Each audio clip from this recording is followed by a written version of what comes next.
وسلام على عباده الذين اصطفى أما بعد. أعوذ بالله من الشيطان الرجيم. بسم الله الرحمن الرحيم. وأتموا الحج والعمرة لله. سبحان ربك رب العزة عما يصفون وسلام على المرسلين والحمد لله رب العالمين. اللهم صل على سيدنا محمد وعلى آل سيدنا محمد وبارك وسلم. اللهم صل على سيدنا محمد وعلى آل سيدنا محمد وبارك وسلم. اللهم صل على سيدنا محمد وعلى آل سيدنا محمد وبارك وسلم. بیت اللہ پوری دنیا کا جغرافیائی قلب ہے. اگر آپ دنیا کے نقشے کو سامنے رکھیں تو جزیرہ عرب تین طرف سے پانی سے گھرا ہوا ہے، باقی دنیا سے کٹا ہوا ہے. صرف اوپر ایک طرف سے یہ زمین کے ساتھ ملا ہے، بالکل جس طرح انسان کے سینے میں اس کا دل صرف ایک طرف سے جسم کے ساتھ جڑا اور باقی کٹا ہٹا ہوتا ہے، اسی طرح یہ پوری دنیا کا جغرافیائی دل زمین کے نقشے کے اوپر ہمیں دھڑکتا نظر آتا ہے. جب دل بند ہو جائے تو انسان کی موت آ جاتی ہے. اسی لیے قرب قیامت کی علامت میں سے سب سے آخری علامت نبی علیہ الصلوۃ والسلام نے یہ بتلائی کہ بیت اللہ شریف کو گرایا جائے گا. اور جب بیت اللہ شریف کو گرایا جائے گا اللہ تعالیٰ اس کے بعد پوری دنیا کی اس فساد کو ختم فرما دے گا. جب تک یہ روحانی قلب دھڑکتا رہے گا دنیا آباد رہے گی. جب یہ ختم ہوگا تو پوری دنیا کی زندگی اپنے انجام کو پہنچ جائے گی.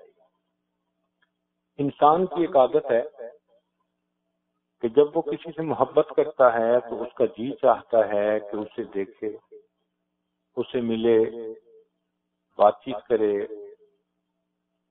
پاس بیٹھے. اب ایک مومن کو اللہ رب العزت سے محبت ہے، اس محبت کا اظہار وہ کیسے کرے جبکہ اللہ رب العزت ہمارے وہم و گمان سے بالا، سوچ سے بالا، وہ ہماری سوچ میں بھی نہیں آ سکتے. تو محبوب ایسا کہ جو ہماری سوچ سے بھی بلند، اور محبت کرنے والے کمزور بندے. تو جی تو چاہتا ہے کہ کچھ آنکھوں کے سامنے ہوتا، دنیا میں نظر ہی نہیں آ سکتا.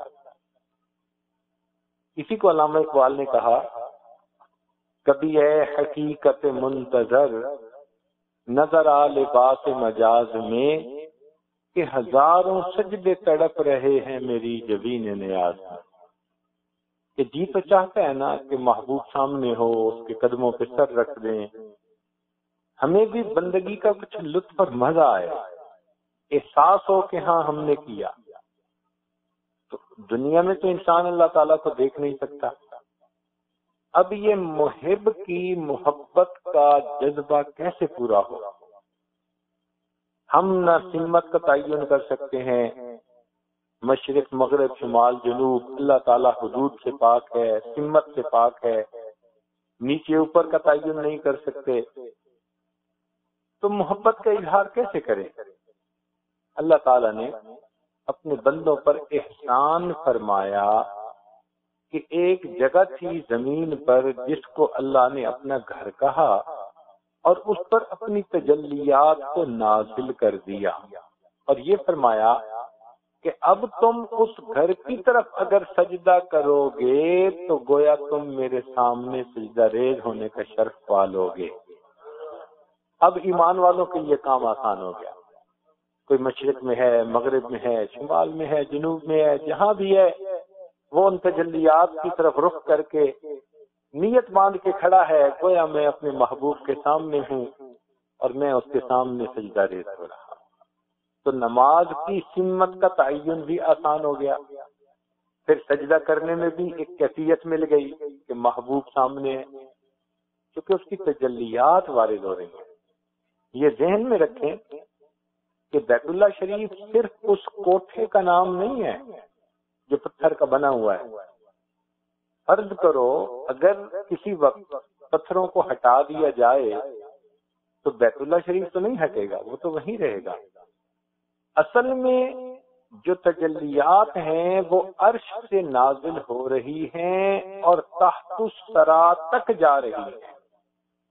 جیسے بارش برستی ہے تو پرنالے سے پانی کی دھار نیچے آ رہی ہوتی ہے، اسی طرح سمجھیے کہ تجلیات کا ایک پرنالہ ہے جو عرش سے آ رہا ہے اور تحت الثری تک جا رہا ہے.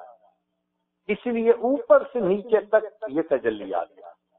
اسی لیے اگر کوئی آدمی چاہے کہ میں مسجد بناؤں تو یہ نہیں کہ وہ نیچے مسجد بنا دے اور اوپر اپنا گھر بنا لے، نہیں.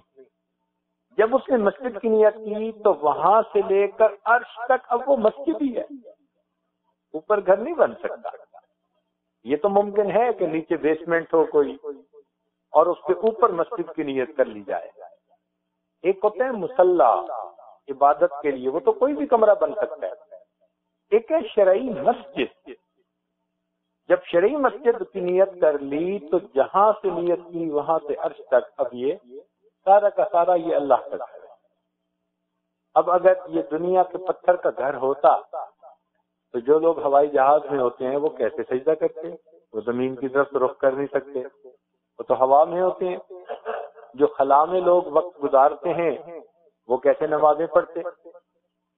اس لیے کہ وہ جہاں بھی ہوں گے ان کے سامنے وہ نور کا ستون تو ہوگا نا، تو بس اس کی طرف نیت کر لیں تو ان کو بھی بیت اللہ کی طرف رخ کرنے کی سعادت مل جائے گی. جو سمندر کے اندر نیچے ہوتے ہیں کئی کئی میل، اگر وہ 10 میل بھی نیچے سمندر میں ہیں اور وہاں بھی وہ نماز پڑھنا چاہتے ہیں تو یہ تجلیات تو تحت الثری تک جا رہی ہے، وہاں بھی وہ نیت کریں گے تو وہ تجلیات کا ستون ان کے سامنے ہوگا. اصل میں وہ تجلیات ہیں کہ جو مقصود ہیں، اور یہ گھر مکان ہے اور وہ اس کی مکین. اس لیے ہم جو کہتے ہیں نا بیت اللہ، اللہ کا گھر، تو اللہ کے گھر سے مراد یہ نہیں ہے کہ پتھروں کے اس گھر میں اللہ تعالیٰ رہتے ہیں، بلکہ اس گھر پر اللہ کی خاص تجلیات نازل ہوتی ہیں. اس لیے اس جگہ کو اللہ نے اپنے گھر کی نسبت عطا فرما دی. لہذا جو مومن آتا ہے وہ اصل میں بیت اللہ شریف کی طرف جو رخ کرتا ہے تو اس نیت کے ساتھ کہ میرے محبوب کی تجلیات پڑ رہی ہیں یہاں. اچھا، اب جی چاہتا ہے کہ جب دوست سے ملاقات ہو انسان ہاتھ ملاتا ہے. اللہ رب العزت نے بندوں کے لیے آسانی کر دی. فرمایا کہ حجر اسود یمین اللہ فی الارض، یہ زمین پر اللہ تعالیٰ کا دایاں ہاتھ ہے. جو حجر اسود کا استلام کرتا ہے گویا اس کو محبوب حقیقی کے ہاتھوں سے مصافحہ کرنے کی سعادت نصیب ہو جاتی ہے. پھر جی چاہتا ہے کہ دامن کو پکڑیں، محبوب کا دامن پکڑ کے رونا. چنانچہ بیت اللہ شریف کے اوپر غلاف کا معاملہ، نبی علیہ الصلوۃ والسلام نے غلاف پکڑ کے دعائیں مانگی. مومن کا جی چاہتا ہے تو غلاف کو پکڑنا گویا دامن کو پکڑ کے اپنی فریاد سنانا، اپنی دل کا حال کہنا، اپنے دل کی جو بھی پریشانی ہے وہ بیان کرنا، یہ اس کی مانند بن گیا. پھر جی چاہتا ہے کہ محبوب کے گھر کا دروازہ ہو تو اس کی دہلیز کو پکڑ کے بیٹھ جائے بندہ، جیسے سائل ہوتا ہے. اللہ رب العزت نے وہ بھی معاملہ فرما دیا. بیت اللہ شریف کے اندر دروازہ بنا ہوا ہے، چنانچہ نبی علیہ الصلوۃ والسلام سے اس دروازے کو پکڑنا بھی ثابت دعا مانگتے ہوئے اور اس کو چومنا بھی ثابت. اب جی چاہتا ہے کہ محبوب سے گلے ملا جائے، اس کے لیے اللہ تعالیٰ نے حجر اسود اور بیت اللہ کے درمیان جو 2-2.5 میٹر کی جگہ ہے اس کو ملتزم کہتے ہیں. اس ملتزم کو ایسے ہی بنا دیا گیا جیسے محبوب سے گلے ملنے کی جگہ. حدیث پاک میں آتا ہے کہ نبی اسلام تشریف لائے، آپ نے طواف کیا اور اس کے بعد آپ ملتزم سے اس طرح لپٹ گئے کہ آپ کا سینہ مبارک ملتزم کے ساتھ لگا ہوا تھا، رخسار لگے ہوئے تھے اور دونوں ہاتھ سر سے اوپر تھے. جیسے چھوٹا بچہ ماں کے سینے سے لپٹ جاتا ہے، اللہ کے پیارے حبیب صلی اللہ علیہ وسلم ملتزم سے اس طرح لپٹ گئے. جب آپ پیچھے ہٹے تو عمر لانوں نے دیکھا کہ نبی اسلام کی آنکھوں میں آنسو ہیں، محبت سے رو رہے ہیں، جیسے گلے مل کے کوئی روتا ہے کسی سے، دیر کے بعد ملے نا تو گلے مل کے آنسو آ جاتے ہیں. تو عمر لانوں نے حیران ہو کر دیکھا تو نبی اسلام نے فرمایا، عمر یہ وہ جگہ ہے جہاں آنسو بہائے جاتے ہیں، یہ وہ جگہ ہے جہاں آنسو بہائے جاتے ہیں. چنانچہ ملتزم سے لپٹنا محبوب حقیقی سے لپٹنے کی معنی. تو گویا محبت کے جو انداز ہوتے ہیں اللہ نے سب پورے کروا دیے کہ میرے بندے کو اپنی محبت کے اظہار کا ہر موقع نصیب ہو جائے. اب دیکھیے دہلیز کو پکڑ کے دعائیں مانگیں، ملتزم سے لپٹ کے دعائیں مانگیں، آپ بیت اللہ کے غلاف کو پکڑ کے دعائیں مانگیں، پھر اگر مقام ابراہیم پہ نفل پڑھ کے دعا مانگنی ہے تو وہاں مانگیں. تو محبت کے جذبے کو تسکین ملنی آسان ہوگی. لہذا انبیاء، اولیاء، صلحاء جتنے بھی یہاں تشریف لائے اپنے اپنے جذبے کے ساتھ، محبت کے ساتھ آئے. پتہ نہیں کیا کیا محبتیں دلوں میں لے کے آئے ہوں گے اور اس محبتوں کا اظہار انہوں نے بیت اللہ میں آ کر کیا. چنانچہ نبی علیہ الصلوۃ والسلام نے حجۃ الوداع کے موقع پر ایک وادی میں فرمایا، مکہ میں داخل ہونے سے پہلے، کہ میں دیکھ رہا ہوں کہ حضرت موسیٰ علیہ الصلوۃ والسلام آ رہے ہیں اور بلند آواز سے تسبیح پڑھتے ہوئے یہاں سے گزر رہے ہیں. یعنی اپنے وقت میں وہ بلند آواز سے تسبیح پڑھتے ہوئے گزرے ہوں گے تو اللہ نے اپنے پیارے حبیب صلی اللہ علیہ وسلم کو وہ نقشہ دکھا دیا کہ وہ تسبیح پڑھتے ہوئے یہاں سے گزر رہے ہیں.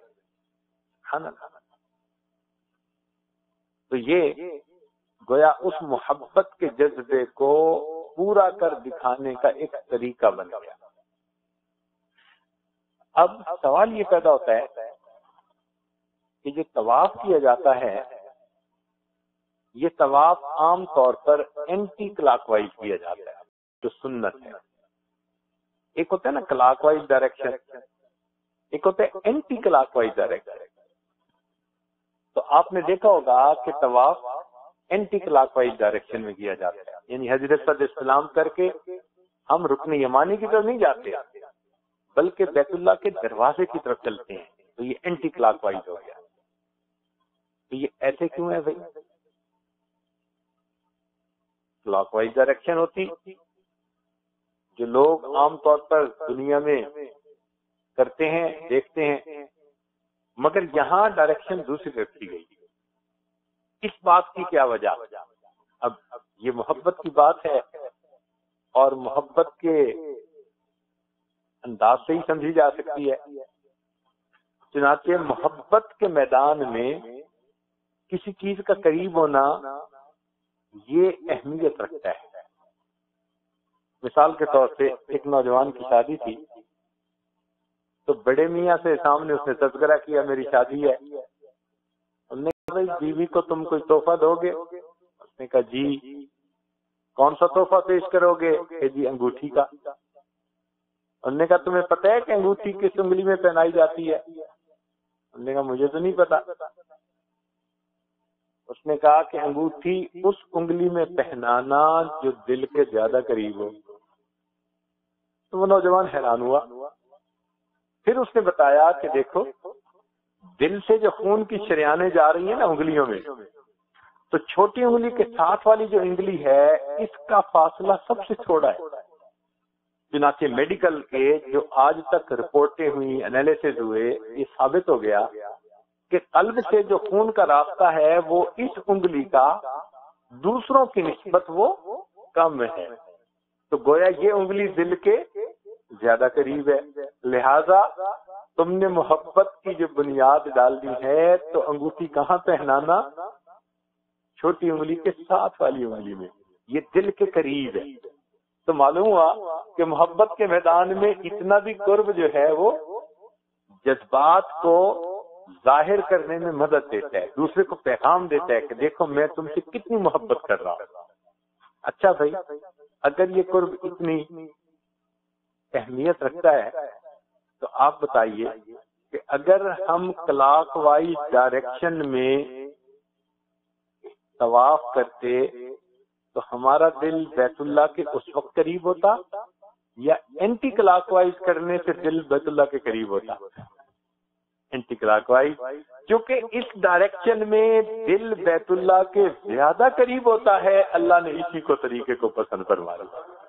تم اپنے دل کو میرے قریب کرو جتنا کر سکتے ہو، تم نے چلنا بھی اس ڈائریکشن میں ہے کہ تمہارا دل میرے گھر کے قریب رہے۔ محبت کی باتیں سبحان اللہ۔ اب ایک اور نقطہ یہاں پر شریعت کا ایک مثال ہے، وہ یہ ہے کہ شریعت نے کہا کہ شریعت کے اندر پردہ ہے، مرد الگ رہیں، عورتیں الگ رہیں، دونوں ایک دوسرے کے قریب تب آئیں جب محرم، ورنہ بے پردہ ایک دوسرے کے قریب نہیں آ سکتے۔ تو شریعت کا یہ ایک مزاج ہے، چنانچہ اس کے اوپر شریعت نے کہا کہ مخلوط محفلیں بھی ٹھیک نہیں، اور اگر راستے میں چلنا ہے تو عورتوں کو چاہیے کہ وہ دیواروں کے قریب چلیں اور مردوں کو چاہیے کہ وہ راستے کے درمیان میں چلیں تاکہ الگ الگ ہوں۔ صحابیات فرماتی ہیں کہ جب نبی علیہ الصلوۃ والسلام نے یہ بات بتائی تو ہم جب راستے میں چلتی تھیں تو دیوار کے اتنا قریب چلتی تھیں کہ ہمارے کپڑے جو برقعے ہوتے تھے وہ دیوار کے ساتھ اٹک جایا کرتے تھے، یعنی اتنا قریب ہو کے چلتی تھی کہ ہمارے جو برقعے ہوتے تھے، چادریں ہوتی تھیں، ان کے کپڑے دیوار کے ساتھ اٹک جاتے تھے، ہم اتنا قریب ہو کے چلتی تھی کہ تاکہ مردوں سے الگ ہو کے چلے۔ نماز پڑھنے کا وقت آیا، شریعت نے عورتوں کو کہا کہ تم اپنے گھر میں ہی نماز پڑھ لو، تمہیں ہم ثواب عطا فرما دیں گے مسجد میں پڑھنے کا، باجماعت پڑھنے کا۔ کوئی کہے کہ جی نہیں مجھے جانا ہی ہے، تو شریعت نے کہا ٹھیک ہے، اب تم نے صفیں بنانی ہے تو مردوں کی آگے ہوں گی اور تمہاری پیچھے ہوں گی۔ چنانچہ اگر درمیان میں عورتیں آ جائیں نماز کے تو جس مرد کے آگے عورتیں ہوں گی اس مرد کی نماز نہیں ہوگی، شریعت نے اس کو منع کر دیا، اور یہ کہا کہ نہیں عورتیں پیچھے اور مرد آگے۔ اور پھر یہ بھی فرمایا کہ جب سلام پھیر دیا جائے تو عورتوں کو چاہیے کہ وہ پہلے نکل جائیں تاکہ جب مرد نکلیں تو آپس میں اختلاط نہ ہو۔ نبی علیہ الصلوۃ والسلام نے مسجد میں ایک دروازہ تھا جدھر سے عورتیں داخل ہوتی تھی، اس کو باب النساء کہا جاتا تھا اس زمانے میں۔ نبی علیہ السلام نے فرمایا کتنا اچھا ہو کہ اس دروازے کو عورتوں کے لیے مخصوص کر دیا جائے، یعنی عورتیں آئیں ہی اسی دروازے۔ عبداللہ ابن عمر رضی اللہ عنہ فرماتے ہیں کہ میں نے نبی علیہ السلام کی زبان مبارک سے جب یہ لفظ سنے، اس کے بعد میں اپنی پوری زندگی اس دروازے میں سے دن اور رات کبھی داخل ہی نہیں ہوا، کہ جب نبی علیہ السلام نے فرمایا کہ اس کو عورتوں کے لیے مخصوص کر دیا جائے میں نے اس دروازے کو بھی یوں دی۔ تو شریعت نے ایک مزاج بتا دیا، ٹھیک ہے، لیکن طواف کے اندر کوئی ایسی بات نہیں، ہو سکتا تھا کہ مرد دن میں کریں عورتیں رات میں طواف کریں، ایسا بھی ممکن تھا۔ اس نماز کے بعد مرد کریں اور اس نماز کے بعد عورتیں کریں، مگر کوئی ایسی بات نہیں کی گئی۔ مرد کے لیے بھی 24 گھنٹے طواف کی اجازت اور عورت کے لیے بھی 24 گھنٹے۔ اتنی بات کہی کہ پسندیدہ یہ ہے کہ مرد اندر کریں اور عورتیں کناروں پہ کریں، لیکن طواف تو ایک وقت میں کر رہے ہوتے ہیں۔ اب یہاں آ کر یہ مخلوط مسئلہ کیسے بن گیا؟ اس کو کیوں نہیں منع کر دیا گیا؟ تو سالک کے ذہن میں ایک بات آتی ہے سمجھنے کے لیے، آخر اس میں کیا حکمت ہے؟ تو جہاں بہت ساری حکمتیں علماء نے سمجھائیں، ایک بات انہوں نے یہ بھی سمجھائی کہ دیکھیں میاں بیوی ہیں، طواف کرنے آتے ہیں، تو ایک وقت میں خامد کو بھی طواف کرنے ہیں اور بیوی کو بھی طواف کرنے ہیں۔ اللہ تعالیٰ نے وقت کی کوئی پابندی بھی نہیں لگائی۔ ہاں ایک بات کہہ دی کہ حرم میں آ کر اگر تم اپنے دل میں بھی گناہ کا ارادہ کرو گے تو اس ارادے پر بھی ہم تمہاری پکڑ فرمائیں گے۔ ذرا مسئلہ سمجھنا، باہر ہم اپنے گھروں میں ذہن میں گناہ کا تصور آ گیا، خیال آ گیا، شریعت کہتی ہے کہ خیال پر ہم پکڑ نہیں کریں گے، پکڑ کریں گے جب عمل ہوگا۔ یہاں پر وَمَن يُرِدْ فِيهِ بِإِلْحَادٍ بِظُلْمٍ نُذِقْهُ مِنْ عَذَابٍ غَلِيظٍ۔ حرم اتنا محترم ہے کہ دل میں بھی اگر تم نے گناہ کا ارادہ کر لیا اس پر بھی تمہیں عذاب دیا جائے گا۔ تو ایک تو یہ بتا دیا کہ دیکھو تم کس شہنشاہ کے دربار میں داخل ہو رہے ہو، اس لیے فرمایا اولئک ما کان لہم ان یدخلوها الا خائفین۔ ان لوگوں کو چاہیے تھا کہ یہ میرے گھر میں داخل ہوتے خوف زدہ ہو کر، یعنی جیسے ایک آدمی اس کو افسر طلب کر لے تو وہ سہما ہوا اس کے دفتر میں جاتا ہے، دل میں اس کے ایک خوف ہوتا ہے افسر نے مجھے طلب کیا ہے۔ جیسے ایک فوجی کو جرنیل بلا لے تو اس کا پتا پانی ہو رہا ہوتا ہے کہ پتہ نہیں یہ مجھے ابھی نوکری سے نکال دے گا یا کورٹ مارشل کا حکم دے دے گا یا کیا کر دے گا، تو ایک روب ہوتا ہے اس کے اوپر۔ اللہ تعالیٰ فرماتے ہیں، قرآن مجید کی یہ آیت ہے کہ ان کو چاہیے تھا یہ مسجد میں داخل ہوتے اس حال میں کہ ان کے اوپر میرا روب اور دبدبا ہوتا، ایسی کیفیت ہوتی ہے۔ تیسری بات یہ کہ فرما دیا کہ اب تم نے آنا ہے میرے گھر کے طواف کے لیے، تو دیکھو محبوب حقیقی تو میں ہوں، لہذا میں یہ چاہتا ہوں کہ تم میری محبت میں اتنا مغلوب ہو کر یہاں آؤ کہ یہاں آ کر عورت اپنی نسوانیت کو بھول جائے، مرد اپنی مردانگی کو بھول جائے، عورت بھی رو کے اللہ سے معافیاں مانگ رہی ہو، مرد بھی رو رو کے اپنے اللہ کو منا رہا ہو۔ اگرچہ مرد اور عورتیں ایک دوسرے کی طرف ان کی توجہ نہیں ہونی چاہیے، دونوں کی توجہ اللہ کی طرف، تاکہ یہ کھل کے سامنے آ جائے اس کا مطلوب حقیقی بھی اللہ ہے اور اس کا مطلوب حقیقی بھی اللہ ہے۔ اللہ فرشتوں کو یہ منظر دکھانا چاہتے تھے کہ دیکھو تم کہتے تھے یہ زمین میں جائیں گے فساد مچائیں گے، ذرا دیکھو تو صحیح جوان مرد ہے، رو رہا ہے، آنسو بہا رہا ہے، میرے گھر کے گرد چکر لگا رہا ہے، جوان عورت رو رہی ہے، سسکیاں بھر رہی ہے، نہ مرد کو مرد عورت کی طرف پروان جو ہے نہ میلان ہے، نہ مرد کو عورت کی طرف دھیان ہے، وہ بھی اللہ سے مانگ رہی ہے، رو رہی ہے، یہ بھی اللہ سے مانگ رہا ہے، رو رہا ہے۔ معلوم ہوا کہ دونوں ایک دوسرے سے اتنی محبت نہیں کرتے جتنی محبت کے دونوں اپنے پروردگار سے کرتے ہیں۔ فرشتوں کو دکھانا تھا بشر ایسے بھی ہوتے ہیں۔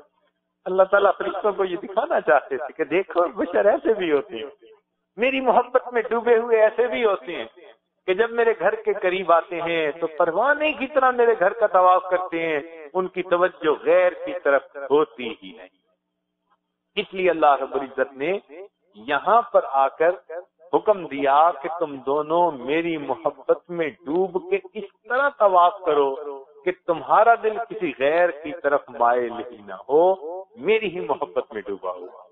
لہذا طواف کے اندر مومن کو چاہیے کہ وہ اپنی نگاہوں کی حفاظت کرے، اپنے دل کا دھیان کرے اور اللہ کی طرف پوری توجہ کے ساتھ اللہ کے گھر کا دیدار کرے، طواف کرے۔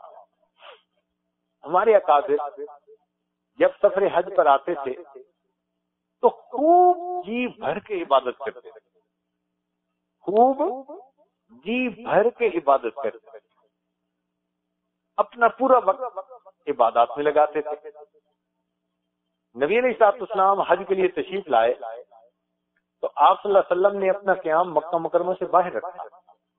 حجۃ الوداع کے موقع پر نبی علیہ السلام کا جو قیام تھا مکہ کے اندر بھی ہو سکتا تھا، نبی علیہ السلام نے مکہ مکرمہ سے باہر رکھا، تشریف لاتے تھے دن میں اور عبادت کر کے بیت اللہ میں پھر رات کو واپس تشریف لے جاتے تھے، مکہ مکرمہ سے باہر جاتے تھے۔ اب حجاج کی اپنی اپنی کیفیت ہوتی ہے، وہ بھی خوش نصیب ہیں جن کو بیت اللہ کے بالکل قریب جگہ مل جاتی ہے، ہر وقت بیت اللہ شریف میں وقت گزار سکتے ہیں۔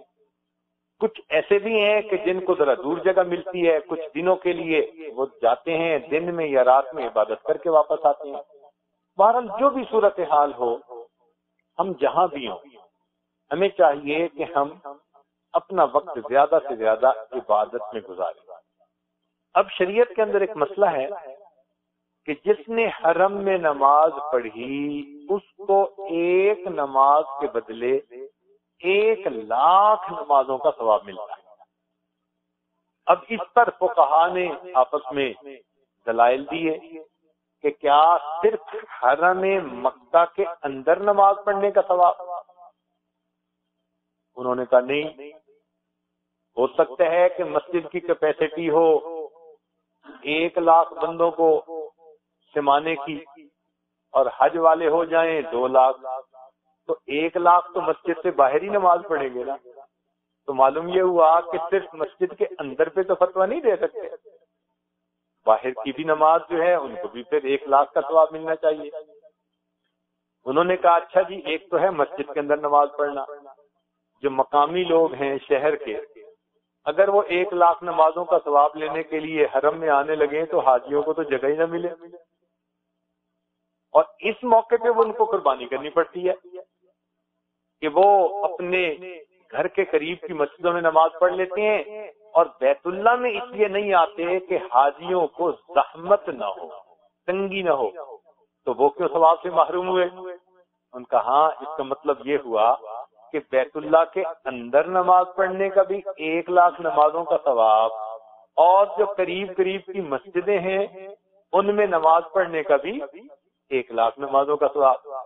تو انہوں نے کہا کہ اچھا، اب اگر حدود حرم کے اندر کوئی ہے تو اس کے لیے پھر کیا حکم ہوگا؟ چنانچہ علماء میں سے بعض نے یہ بھی فتویٰ دیا کہ جہاں تک حرم کی حدود ہیں اس کے اندر کوئی بندہ بھی کہیں جماعت کے ساتھ نماز پڑھ لے گا تو ہم امید کرتے ہیں اللہ اس کو بھی 1,00,000 نمازوں کا ثواب عطا فرمائے۔ تو معلوم ہوا کہ انسان خیمے میں ہو، کہیں بھی ہو، منا میں ہے، عرفات میں ہے، جہاں بھی ہے نماز پڑھے، اللہ اس کو 1,00,000 نمازوں کا ثواب عطا فرمائیں گے۔ ہمارے اکابر کتنی عبادت کرتے تھے، ذرا غور کیجئے گا۔ امام شافعی رحمۃ اللہ فرماتے ہیں میں مکہ مکرمہ سے مدینہ طیبہ کی طرف چلا اور مجھے مکہ مکرمہ سے مدینہ طیبہ جانے میں 16 دن لگے، کیونکہ اونٹوں پہ سفر کرتے تھے۔ آج تو الحمدللہ عام دنوں میں 4 گھنٹے کا سفر ہے، حج کے دنوں میں 8-10 گھنٹے کا سفر ہے، پابندیاں ہوتی ہیں، کچھ ضروریات ہوتی ہیں۔ وہ فرماتے ہیں کہ مجھے 16 دن لگے، مگر 16 دن میں نے 16 قرآن مجید مکمل پڑھ لیے۔ حج کا سفر ایسے ہوتا تھا، 16 دن میں 16 قرآن مجید پڑھ لیے۔ تو بھئی ہماری نیت اتنی تو ہونی چاہیے کہ ہم پورے حج کے سفر میں 2 قرآن مجید مکمل کرنے کی کوشش کریں، ایک حرم مکہ میں پڑھیں اور ایک حرم نبی الاسلام کی خدمت میں جا کر پیش کر دیں۔ تو اتنی تو کوشش کرنی چاہیے نا۔ لہذا فارغ وقت جو ہے نا، گپوں میں لگانے کے بجائے، تبادلہ خیالات میں لگانے کے بجائے، ادھر ادھر کی باتیں کرنے کی بجائے کوشش یہ کرنی چاہیے کہ تلاوت زیادہ کی جائے۔ اگر کوئی ایسا ہو کہ ایک ختم کم از کم مکہ مکرمہ میں کر لے تو سبحان اللہ، اور ایک مدینہ طیبہ کے قیام کے دوران کر لے تو سبحان اللہ، حافظ لوگ اس سے بھی زیادہ پڑھ لیں. اور اگر کوئی 3 دن میں قرآن پاک پڑھنے کا معمول بنا لے حج کے دنوں میں تو کیا ہی اعلیٰ بات ہے. یہ تو میدان کھلا ہے اور بھاگنے والے جتنی تیز رفتاری سے دوڑیں، اللہ کی طرف دوڑنا ہے.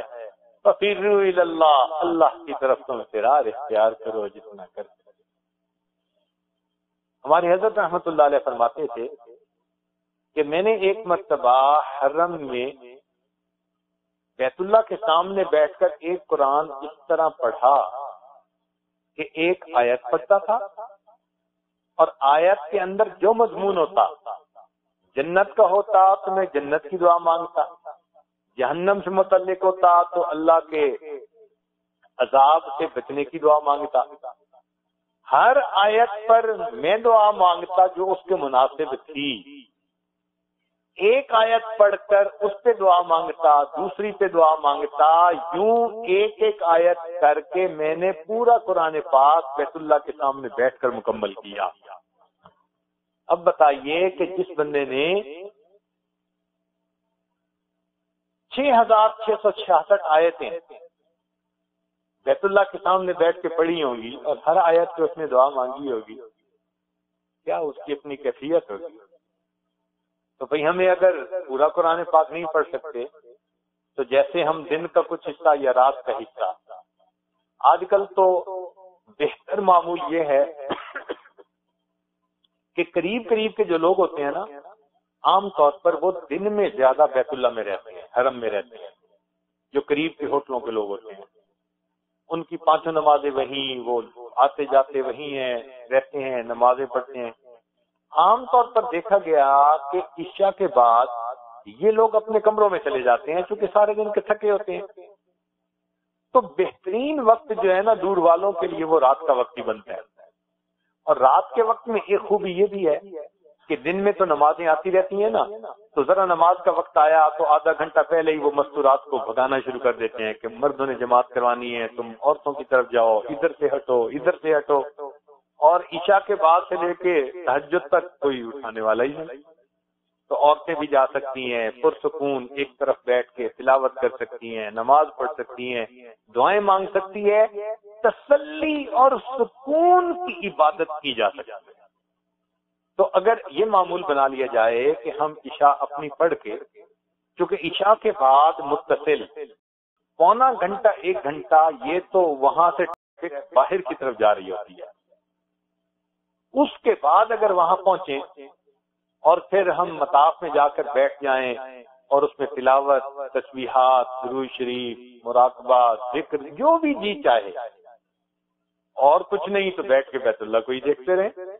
حدیث پاک میں آتا ہے کہ بیت اللہ پر 120 رحمتیں نازل ہوتی ہیں، جن میں سے کچھ طواف والوں کے لیے، کچھ باقی باتوں کے لیے، اور 20 رحمتیں صرف ان کے لیے جو بیٹھ کے بیت اللہ کو محبت کی نظر سے دیکھ رہے ہوتے ہیں، تو ان کو بھی رحمتیں ملتی ہیں.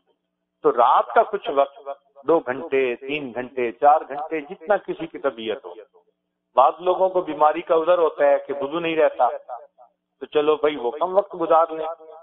جن کا وضو زیادہ رہتا ہے وہ دن میں نیند پوری کر لیں اور رات کو وہاں پر زیادہ وقت گزارنے کی کوشش کریں، عبادت کرنے کی کوشش کریں. تاہم رات کا وقت زیادہ بہتر ہے. اس میں گرمی کا بھی مسئلہ نہیں ہوتا کہ بھئی کوئی سن سٹروک ہو جائے گا یا مسئلہ ڈی ہائیڈریشن ہو جائے گی. رات کا وقت ویسے بھی ذرا ٹھنڈا وقت ہوتا ہے. تو اس لیے ہم لوگوں کے لیے یہ ایک اچھا طریقہ ہوگا کہ ہم یہاں پر عشاء کی نماز شروع میں ہی پڑھ لیں جیسے اذانیں ہوں، اور اس کے بعد پھر تیار ہو کے کھانا کھا کے وضو کر کے چلے جائیں. 2 4 5 6 جتنے بھی گھنٹے ہم گزار سکیں وہاں بیت اللہ میں تسلی کی عبادت کر کے پھر واپس آئیں. تو یہ ہمارا معمول روزانہ کا رہنا چاہیے. اپنے کمروں میں رہتے ہوئے ذکر عبادت میں اپنا وقت گزاریں تاکہ اس وقت کو جتنا کما سکیں اتنا زیادہ بہتر ہے. ایک بزرگ تھے علامہ زمخشری رحمت اللہ علیہ، انہوں نے تفسیر کشاف لکھی جو بہت مشہور ہے، جس کو علامہ اقبال نے کہا گرا شاہ ناراضی نہ صاحب کشاف، تیرے وجود پہ جب تک نہ ہو نزول کتاب. یہ علامہ زمخشری رحمۃ اللہ علیہ وہ آئے حج کرنے کے لیے تو فرماتے ہیں کہ میں اتنا رہا بیت اللہ کے پاس کہ عرب لوگوں نے میرا نام جار اللہ، اللہ کا پڑوسی ڈال دیا. اب سوچیں وہ بندہ کتنا حرم میں رہتا ہوگا جس کا نام ہی انہوں نے جار اللہ رکھ دیا. اس کا مطلب یہ کہ بس وضو کیا اور پھر مسجد میں دن رات مسجد میں گزارا ہوگا، تب جا کے ان کو جار اللہ کا لقب ملا ہوگا. تو بھائی ہم اتنا وقت اگر نہیں گزار سکتے تو جو گزار سکتے ہیں اتنا گزارنے کی کوشش کریں.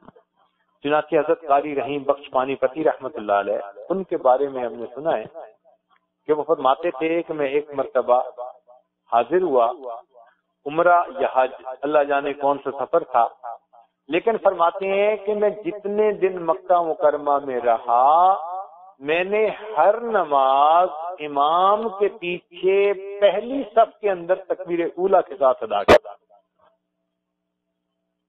جتنے دن مکہ مکرمہ میں رہا ہر نماز پہلی صف میں امام کے پیچھے تکبیر اولیٰ کے ساتھ ادا کیا.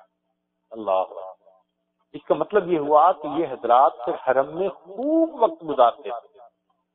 جو دور رہنے والے لوگ ہیں ان کے لیے یہ 2-4 دن ہیں کہ جس میں وہاں قریب رہنا مشکل، لیکن حج کے متصل جب وہاں قریب ہو جائیں گے تو پھر ان کے لیے بھی 24 گھنٹے کھلے ہیں جتنا وقت حرم میں گزارے. تو حرم میں خوب جی بھر کے عبادت کرنی چاہیے. چنانچہ ایک بزرگ تھے ان کے بارے میں لکھا کہ وہ ایک دن میں 70 طواف کرتے تھے. ایک طواف کے ہوتے ہیں 7 چکر اور 70 طواف کے ہو گئے 490 چکر. 490 چکر اگر لگائیں نا حساب کم سے کم تو یہ 12-13 کلومیٹر کا سفر بنتا ہے. 70 سال کی عمر میں یہ پڑھتے تھے اور اس کے بعد ہر طواف کی 2 رکعت واجب ہوتی ہیں. تو 70 ضرب 2 کتنی رکعت ہو گئی؟ 140. اب ہمیں تو یہ سمجھ نہیں آتی کہ 140 رکعتیں کیسے پڑھتے تھے. ہمارا تو یہ حال کہ رمضان کا مہینہ ہو اور کبھی ہم بڑا دل کر لیں کہ آج ہم 8-10 نفلیں پڑھیں گے تو 10 نفلوں کے بعد رکوع میں جاؤ تو سمے اللہ کی جگہ کوئی اللہ نکل رہی ہوتی ہے.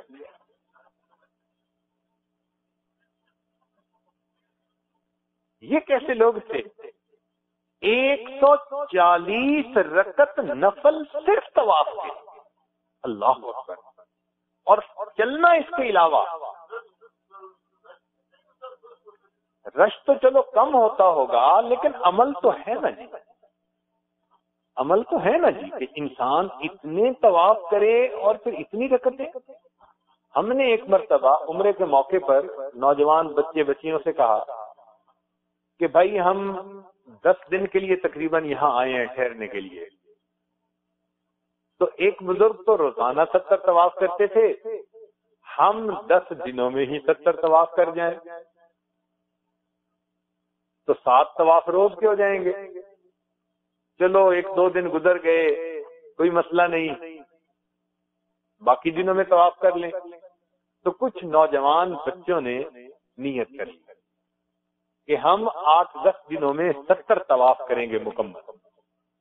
ایک ہفتے کے بعد کچھ بچوں نے اس ٹارگٹ کو مکمل کر تو لیا جن کی عمر 18 سال تھی، 20 سال تھی، 25 سال تھی، لیکن 70 طواف کرنے کے بعد وہ کہنے لگے جی اب ان سے چلا ہی نہیں جاتا.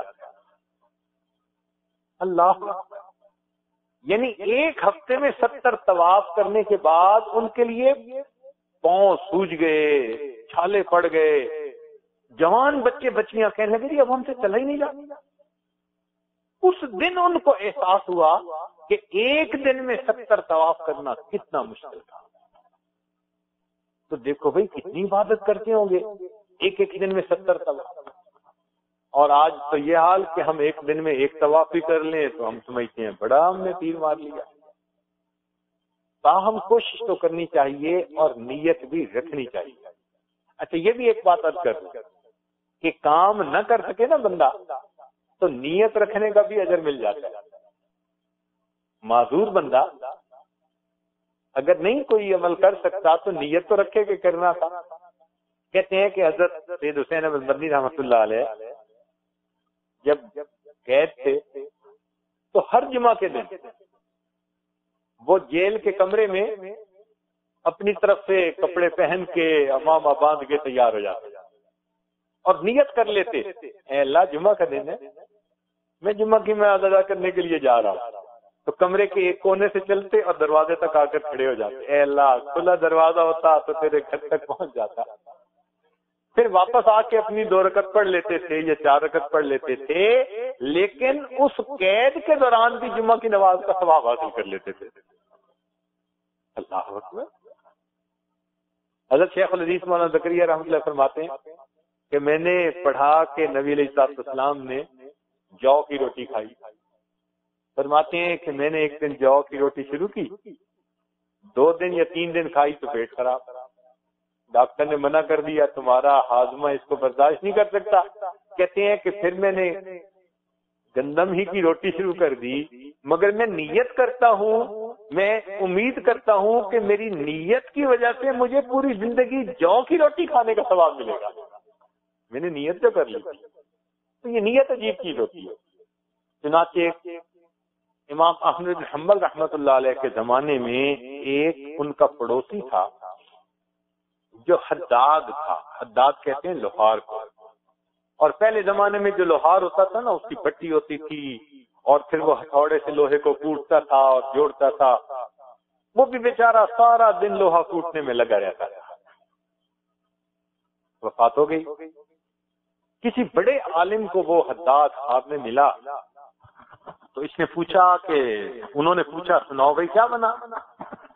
کہنے لگا جی بس اللہ کا مجھ پر کرم ہوا اور مجھے امام احمد بن حنبل کے درجے میں اللہ نے پہنچا دیا. وہ بڑا حیران خواب دیکھنے والا. کہاں امام احمد بن حنبل امام المسلمین محدث بھی ہیں فقیہ بھی ہیں اتنے بلند رتبے کے بزرگ ہیں اور یہ حداد یہ لوہا کوٹنے والا کہتے ہیں کہ ان کے درجے میں پہنچا دیا. اس نے کہا کوئی نہ کوئی راز ہے چلو پتہ کرتے ہیں. وہ ان کے گھر والوں کے پاس گیا پردے میں ان کو بلا کر کہا کہ جی مجھے آپ اپنے خاوند کی کوئی خاص بات بتائیں. کوئی عبادت کرتا ہو کوئی عمل کرتا ہو کوئی ایسا معاملہ ہو. بیوی نے کہا جی نہیں کوئی خاص عمل ایسا نہیں جیسے ایک عام مسلمان کی زندگی ہوتی ہے ان کی بھی زندگی ایسی تھی. ان کا نہیں میں نے یہ خواب دیکھا ہے اور اس خواب سے مجھے محسوس ہوتا ہے کہ کوئی عمل اس کا قبول ایسا ہوا کہ اللہ نے اسے امام احمد کے برابر رتبہ دیا. اس پر بیوی نے سوچ کر کہا کہ ہاں مجھے 2 باتیں اس کی زندگی میں اس سے مناسبت رکھتی نظر آتی ہیں. ایک بات تو یہ کہ میرے خاوند کے دل میں اللہ کے نام کا احترام بہت اللہ کے نام کا احترام بہت چنانچہ جب وہ لوہا کوٹ رہا ہوتا تھا تو اس دوران اس نے اگر ہتھوڑے کو اوپر اٹھایا مارنے کے لیے اور ادھر سے قریبی مسجد میں اللہ اکبر کی آواز آئی اذان کی تو میرا خاوند اس ہتھوڑے کو رکھ دیتا تھا مارتا نہیں تھا کہ اب میرے اللہ نے مجھے بلا لیا اب مجھے نماز کی تیاری کرنی ہے. اتنا اس کے دل میں احترام تھا اللہ کے نام کا روز نماز. اور دوسرا یہ کہ جب رات کو وہ تھکا ہوا آتا تو ہم چھت کے اوپر سوتے تھے. گرمی کے موسم میں اس زمانے میں عام لوگ سارے چھتوں پر ہی سوتے تھے تو یہ چھت پر بیٹھتا کھانا کھاتا تو ساتھ والی چھت پر جب نظر پڑتی تو یہ دیکھتا کہ امام احمد بن حنبل تہجد کے نفل پڑھ رہے ہوتے تو یہ ان کو دیکھ کے بڑی حسرت سے کہتا کاش میرے سر پہ اگر اتنا بوجھ نہ ہوتا، اتنی اولاد کا، اتنے رشتہ داروں کا، میری بھی پیٹھ ہلکی ہوتی تو میں بھی اس طرح عبادت کرتا جیسے امام احمد بن حنبل کرتے تھے۔ اب چونکہ میری پیٹھ بھاری ہے، مجھے لوگوں کے لیے کمانا ہے، تو میں سارا دن ٹوٹتا ہوں لوہا، تھکا ہوا ہوتا ہوں، میں سو جاتا ہوں، لیکن میرا دل چاہتا ہے میں بھی عبادت کرتا۔ ان بزرگوں نے کہا ہاں یہ تیرے خامند کا عمل تھا کہ اگرچہ وہ سارا دن محنت مزدوری کرتا تھا اور نیند کے غلبے کی وجہ سے سو جاتا تھا، مگر دل میں حسرت تھی اگر میں فارغ ہوتا امام احمد بن حنبل کی طرح رات عبادت میں گزار دیتا، اللہ نے اس کی نیت کے بدلے اس کو امام احمد کا رتبہ عطا فرمایا۔ تو بھائی ہم اتنی باتیں کر تو نہیں سکتے، لیکن کم از کم دلوں میں نیتیں تو رکھ سکتے ہیں نا، تڑپ تو رکھ سکتے ہیں نا کہ یا اللہ آپ ہمیں ہمت دیں، ہمارے ساتھ معذوریاں، بیماریاں، کیا کریں، ہمت ہوتی، طاقت ہوتی تو ہم ایسا کر گزرتے۔ تو نیت رکھنے کی وجہ سے یقین کیجئے اللہ تعالیٰ بن کیے آپ کو ان عملوں کا ثواب عطا فرما دے گا۔ اور اس کی دلیل حدیث پاک انما الاعمال بالنیات، اعمال کا دار مدار نیتوں کے اوپر ہے۔ تو نیت ضرور کر لیجئے کہ جس طرح وہ بزرگ عبادت کرتے تھے اللہ کے گھر میں آ کر، ہم بھی عبادت کی ایسی ہی نیت کرتے ہیں۔ ہم نے دیکھا کچھ عرصہ پہلے ایک افغانی شیخ تھے، بہت بوڑھے تھے، بہت بوڑھے تھے، وہ بیٹھتے تھے تو ان کی کمر ایسے جھکی ہوئی تھی، اتنے بوڑھے تھے، 100 کے لگ بھگ ہوں گے یا ایسی عمر ہوگی ان کی۔ ہم نے اپنی زندگی میں جتنا عرصہ آتے رہے ان کو دیکھا، وہ ہر وقت طواف کر رہے ہوتے تھے، ہر وقت۔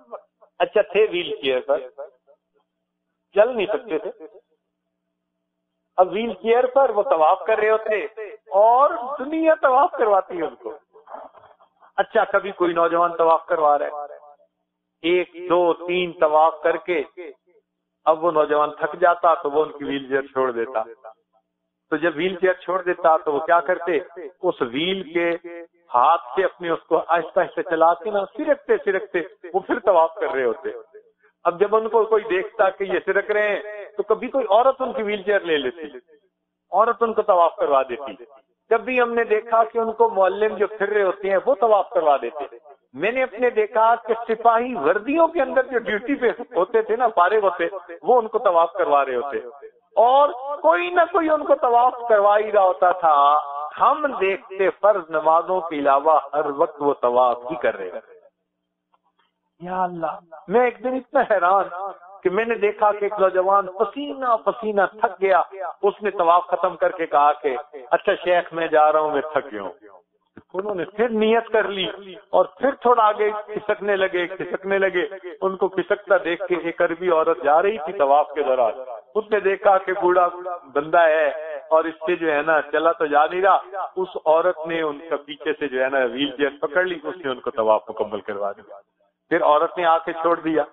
اب میں وہیں ہجر اسود کی لائن کے قریب ہی تھا اور میں خاص ان افغانی شیخ کو دیکھ رہا تھا۔ جب اس نے آ کے چھوڑا، وہ افغانی شیخ نے پھر اگلے طواف کی نیت کر لی اور پھر پہیے کو آگے گھسنا شروع کر دیا۔ میں نے دیکھا کہ ایک سپاہی آیا وردی کے ساتھ اور اس نے ان کے اس ویل چیئر کو پکڑ کے اس سے طواف کروانا شروع کر دیا۔ میں نے کہا میرے مولا، یہ تیرا عاشق تیرے گھر کا ہر وقت طواف کرنا چاہتا ہے، اپنے جسم میں تو طاقت نہیں، تو کبھی پولیس والوں کو لگا دیتا ہے، کبھی مردوں کو، کبھی عورتوں کو، کبھی بچوں کو، کوئی نہ کوئی اس کو طواف کروا ہی رہا۔ تو وہی محبت والے تو ایسے ہوتے ہیں۔ ہم بھی اپنے دل میں نیت تو کریں کہ اللہ تعالی ہمیں بھی توفیق عطا فرما دے۔ اور یہ تو جگہ ایسی ہے کہ یہاں پر صرف انسان ہی طواف نہیں کرتے، ہر مخلوق طواف کرتی ہے، ہر مخلوق طواف کرتی ہے۔ چنانچہ ہم نے ابابیلوں کو دیکھا، یہ چھوٹے چھوٹے پرندے ہوتے ہیں، کئی دفعہ ہم نے نوٹ کیا، بس بیت اللہ کے گرد 7 چکر ان کے لگے اور اس کے بعد کوئی ادھر اڑ گئی کوئی ادھر اڑ گئی، مگر 7 چکر جیسے باجماعت کوئی لگاتا ہے نا، ہم نے ابابیلوں کو چکر لگاتے دیکھا۔ ایک دن ہم نے ایک بلی کو طواف کرتے دیکھا، 2 چکر طواف کے اس بلی نے قریب میرے لگائے، میں اس بلی کو دیکھتا رہا۔ پورے لوگ عمرے کا طواف کر رہے ہیں اور ساتھ ساتھ بلی بھی چل رہی ہے گولائی میں۔ یا اللہ، اس دن میرے ذہن میں خیال آیا کہ بلی چل رہی ہے، پھر میرے ذہن میں خیال آیا کہ یہ شکل میں بلی ہے، ہو سکتا ہے کوئی جن ہو، اس لیے کہ بلی تو مکلف نہیں ہے نا طواف کرنے کی، طواف جانور تو نہیں کر سکتے، طواف تو جن نہیں کر سکتے ہیں یا انسان کر سکتے ہیں، تو ہو سکتا ہے اللہ تعالیٰ نے کسی جن کو بلی کی شکل میں بھیج دیا۔ سبحان اللہ، انسان بھی طواف کر رہے ہیں، جن بھی طواف، کبھی پرندوں کی شکل میں، کبھی بلیوں کی شکل میں، بلکہ اس گھر کا ہر وقت طواف ہو رہا ہوتا ہے سوائے فرض نماز۔ فرض نماز کے وقت رکتا ہے کہ وہ تو اللہ کا حکم اور فریضہ جو ہوا، فرض کا سلام پھیرو، ماشاء اللہ نوجوان بھگتے ہیں اور پیچھے چاہے تراویح پڑھ رہے ہیں چاہے وتر پڑھ رہے ہیں، طواف چل رہا ہوتا ہے، طواف چل رہا ہوتا ہے، دن رات صبح شام طواف ہو رہا ہوتا ہے۔ حتیٰ کہ ایک مرتبہ ایسا ہوا کہ بارشیں بہت زیادہ ہوئی، بہت زیادہ بارشیں، اور چونکہ یہ علاقہ نشیب میں ہے تو پورے پہاڑوں کا پانی یہاں آ کے جمع ہو گیا، تو بیت اللہ شریف کا دروازہ بھی پانی میں ڈوب گیا، اتنا اونچا پانی آ گیا۔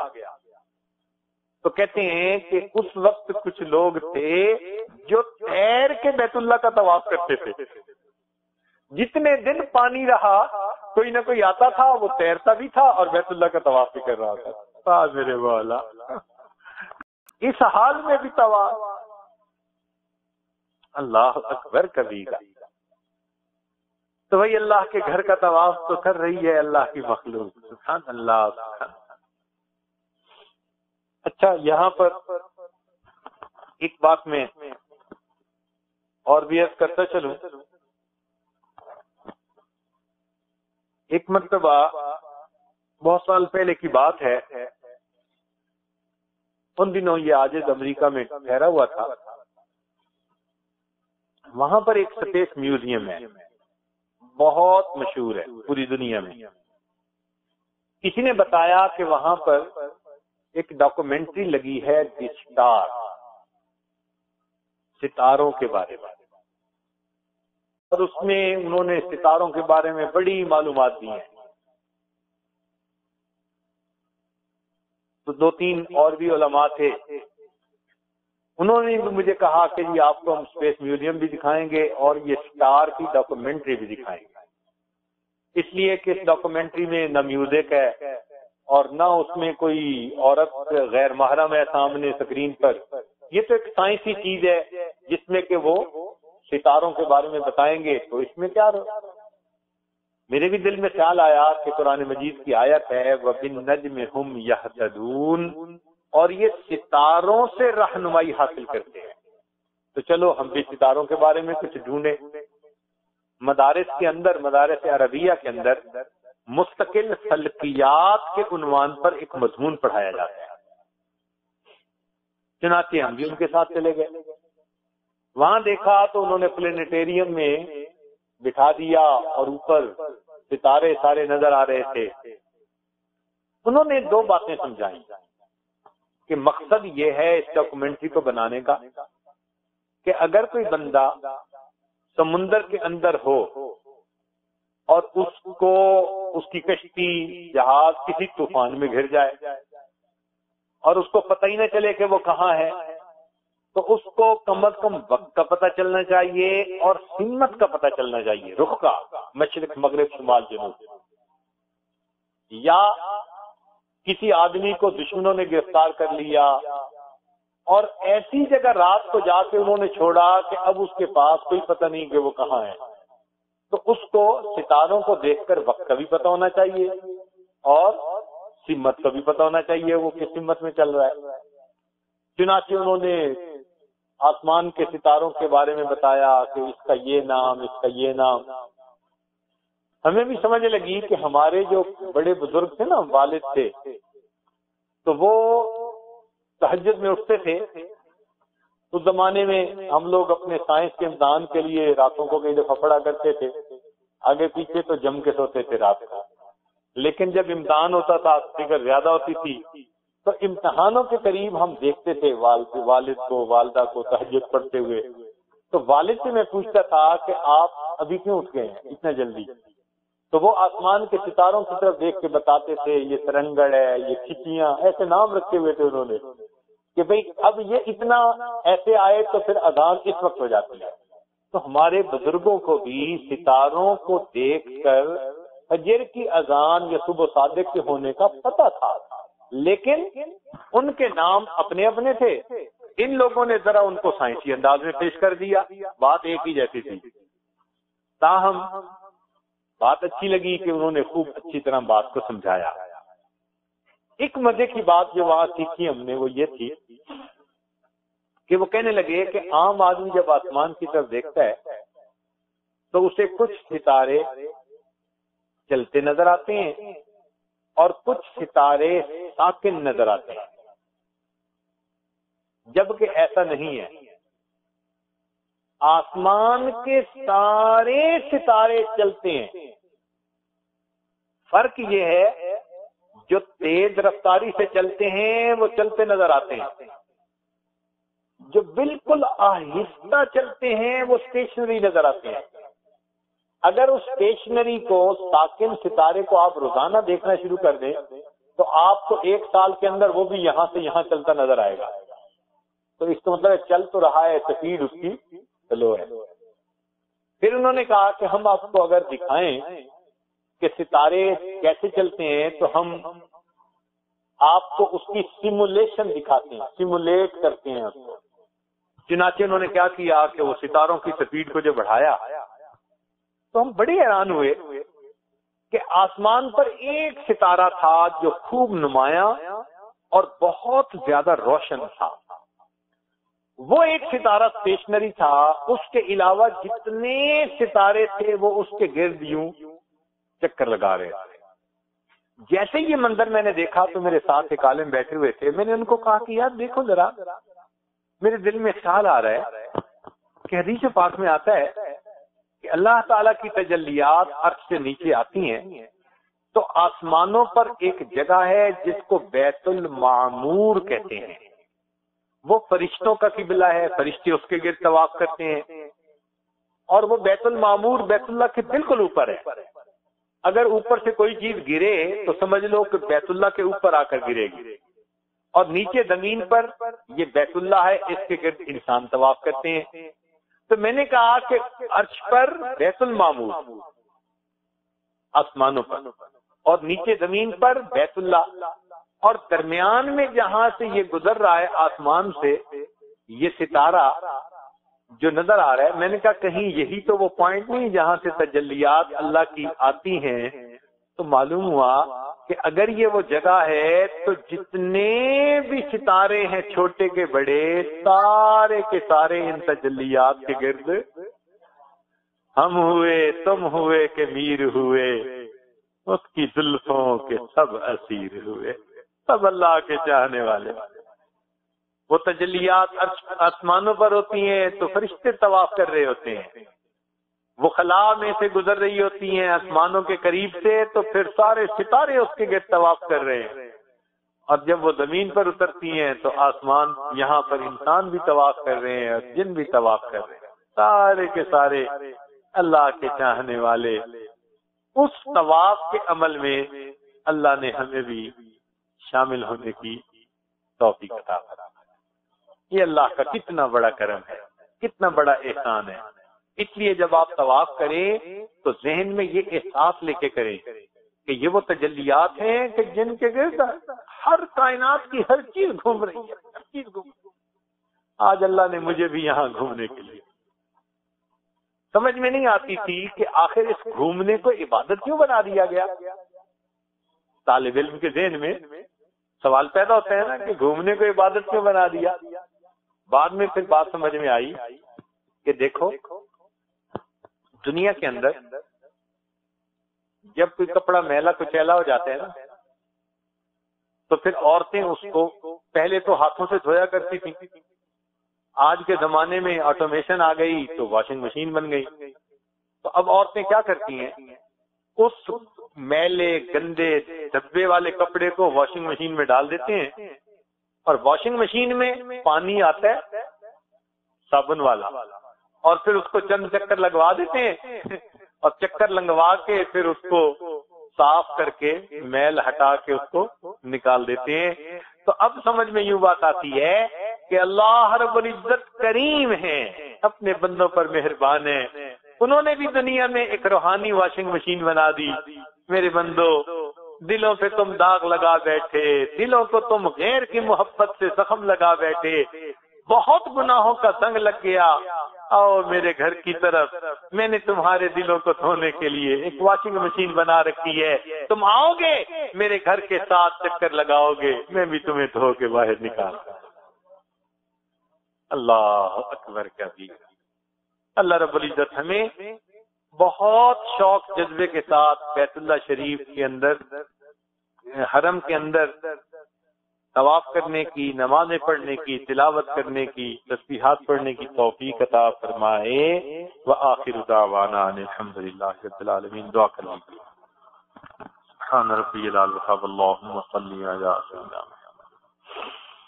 ربنا ظلمنا انفسنا وان لم تغفر لنا وترحمنا لنكونن من الخاسرين۔ ربنا لا تزغ قلوبنا بعد إذ هديتنا وهب لنا من لدنك رحمة إنك أنت الوهاب۔ اللهم حبب إلينا الإيمان وزينه في قلوبنا، كره إلينا الكفر والفسوق والعصيان، اللهم اهدنا۔ صلى الله تعالى على حبيبه سيدنا محمد وآله وأصحابه أجمعين برحمتك يا